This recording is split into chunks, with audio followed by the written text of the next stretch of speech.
What should we do with this pile of junk? Old cast iron utility sink, vintage shelf, an old wood sign. Hello my dears, this is Sarah from SheHoldsDearly.com, and today I want to share with you my upcycled sink for the garden.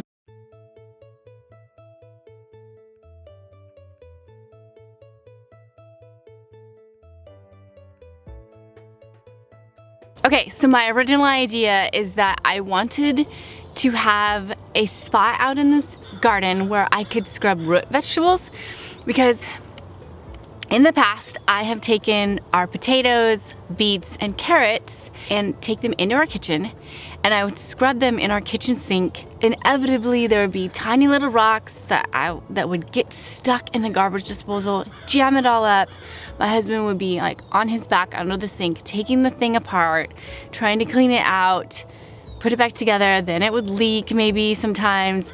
So every time I would wash root vegetables, he would just groan.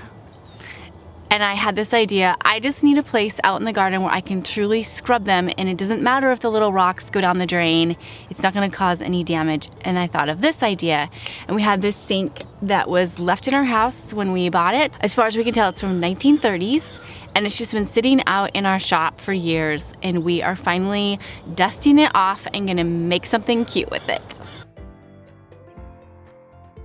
Once you decide on your location, you're gonna need to pour a concrete slab. So we are just using scrap wood that we had. We are going to cut enough wood to create a 2 foot by 2 foot square. So that means 2 pieces are 24 inches long, 2 pieces are 27 inches long. Just use whatever you have. This isn't important, but you do need to get some wood.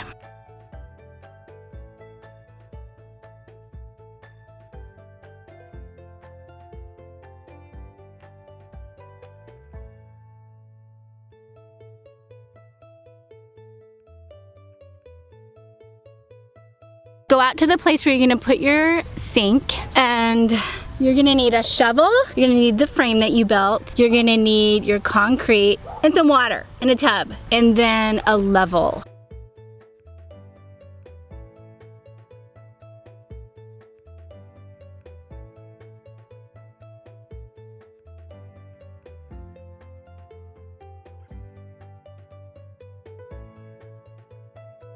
So you don't have to make this absolutely perfect. This isn't brain surgery or anything, but roughly level. We just tucked rocks in where we wanted it to be a little bit better. Make it close, and then we're gonna mix up the concrete. And you're gonna need 2 bags of these 60-pound bags to create a 2 foot by 2 foot slab.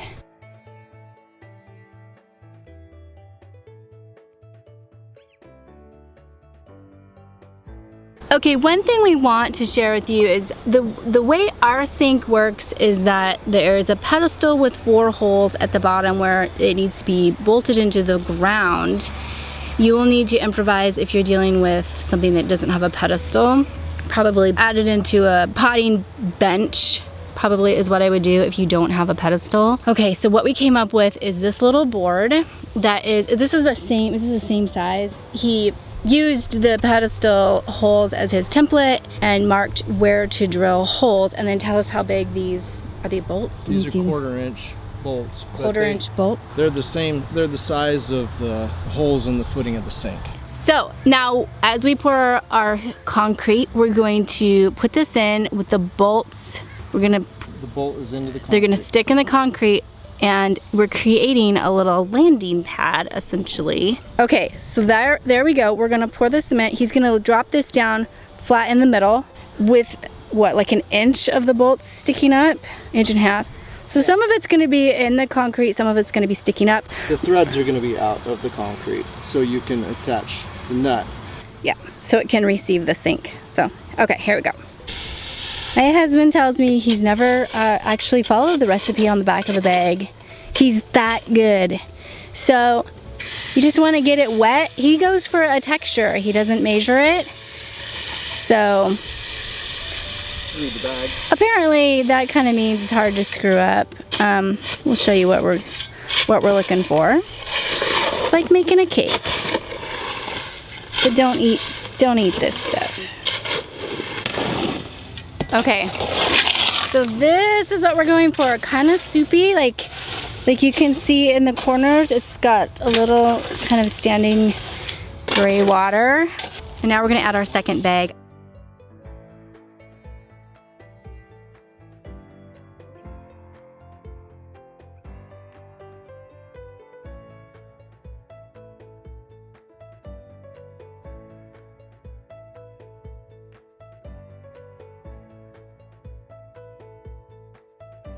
So I've just had a discussion with my husband, and I think I explained that wrong.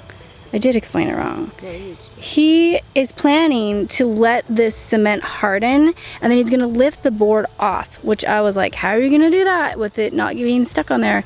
We're gonna pull off the frames. At the same time, we're gonna pull off this little board that we have. So all we will have are 4 bolts sticking up in the correct places, solidified in the concrete. The threads.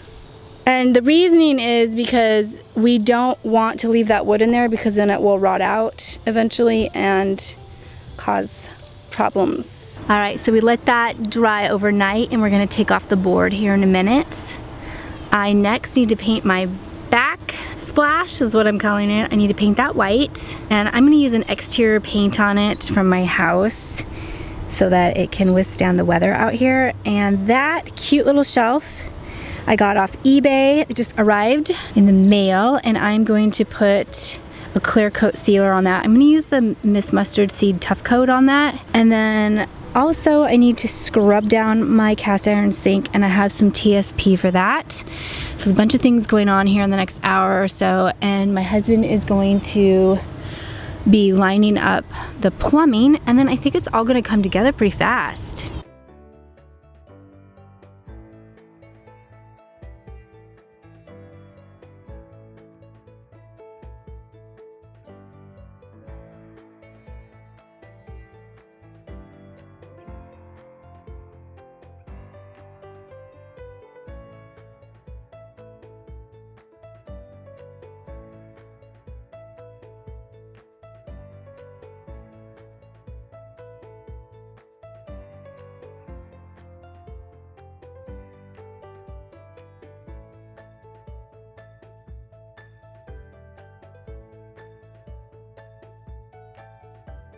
Okay, so we have news that we need to pass on. So we really should have, we think, let this cure for 2 days, because the wood got wet and clamped, you know, it absorbed water, it clamped down on those bolts, and then one you can see came out, and then another one is loose, maybe 2 are loose. So it's not too big of a, it's not too complicated to fix it, but we are on a timeline. So we are going to show you how we do it, and then re-pour the slab and wait the full 2 days. So you need to know that you'll have to wait 2 days to get that board off. And I would drill the holes slightly larger than you think, because they are going to shrink down. Okay, onward. All right, I'm gonna add water to this TSP. It's a really good cleaner. And I'm gonna scrub it all down and let it dry in the sun.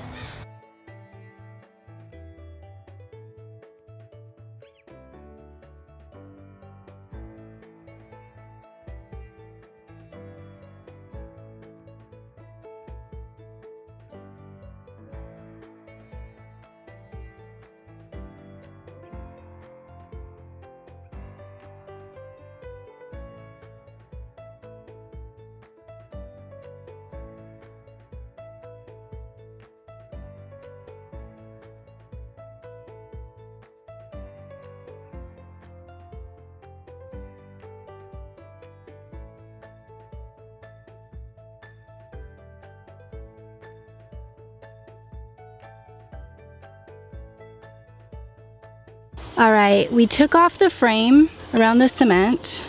We put the sink in and we bolted it down, even though we are going to improve that down there. That we just wanted you to understand what we were doing. Now we're getting ready for the faucet. Now you have, these are just standard, right? These, 3/4 inch. you just grab a gold faucet, 3/4 inch. Now, here is the fun part. You're gonna have the option of taking this red part off and adding in a cute little garden figure. I found a cutie little bunny rabbit that I'm gonna use. You also can find monkeys, frogs, birds, squirrels, other cute little figurines, and I'll link some below. This is gonna be the finishing touch, is the cute faucet. All right, to switch out your faucet, you're gonna need a wrench to take off this bolt.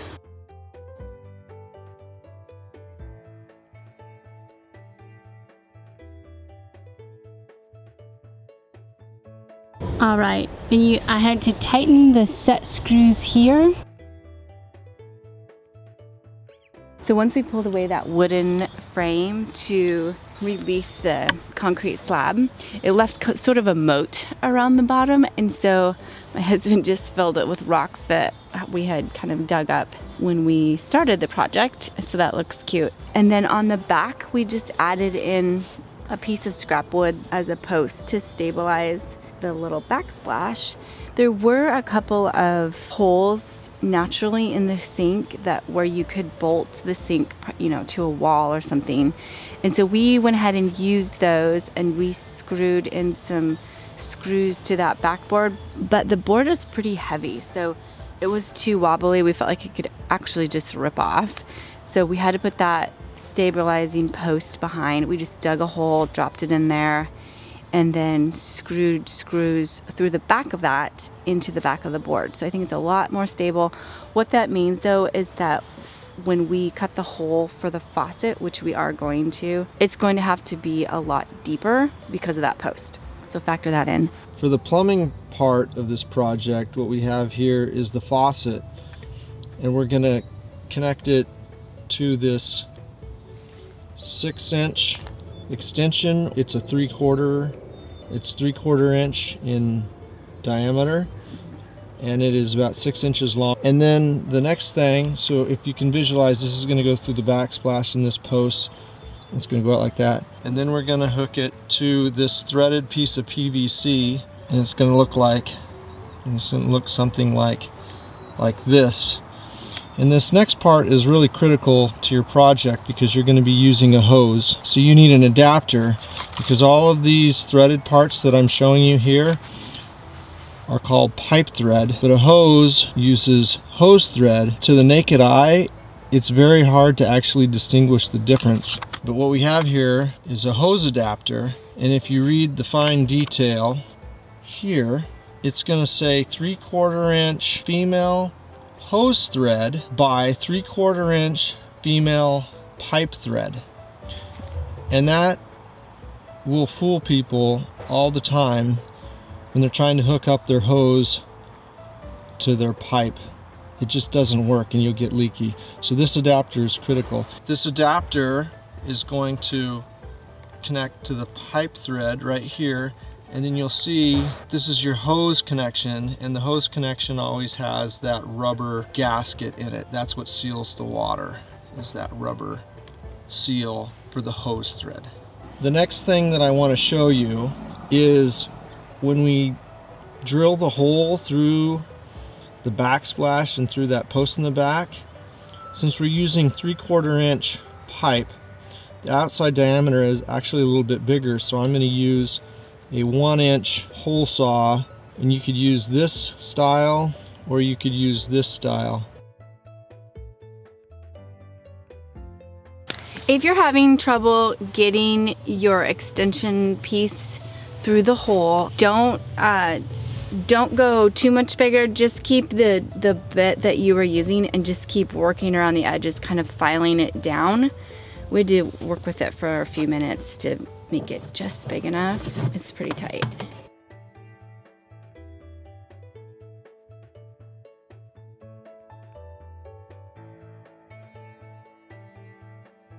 So we are to the point where we are going to attach the extension to the faucet, and to do that we need to use pipe thread. We forgot to say that with the other list of supplies, but you are going to want some tape to help seal it. Works like this. So when you tighten it, you're going to screw this in to the right, so you want to put the pipe thread, you want to kind of wrap it around to the left.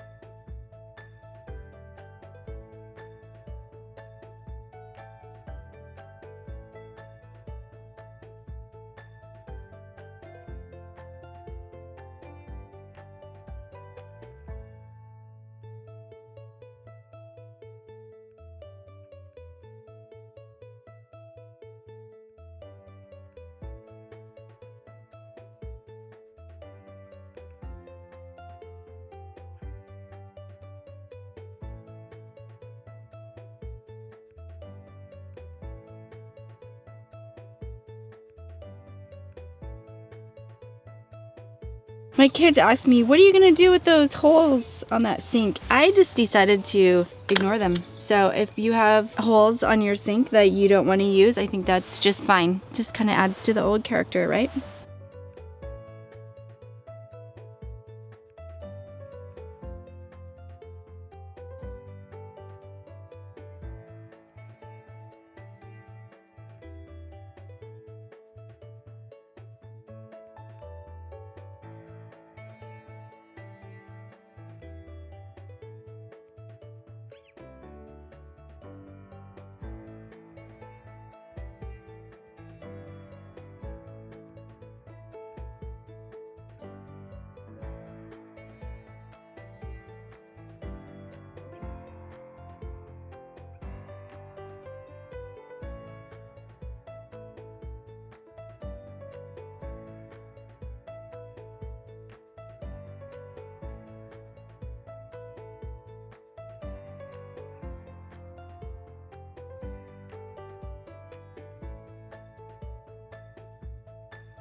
All right, we got through another DIY adventure together, and I hope you got some inspiration for maybe an old sink that you have laying around that you could do something cute with in your garden. As always, thank you so much for stopping by, and if you're new here, please consider hitting that subscribe button. I do post regularly, and I share my DIY design advice and our vintage farm life. All right, take care, and I'll talk to you soon.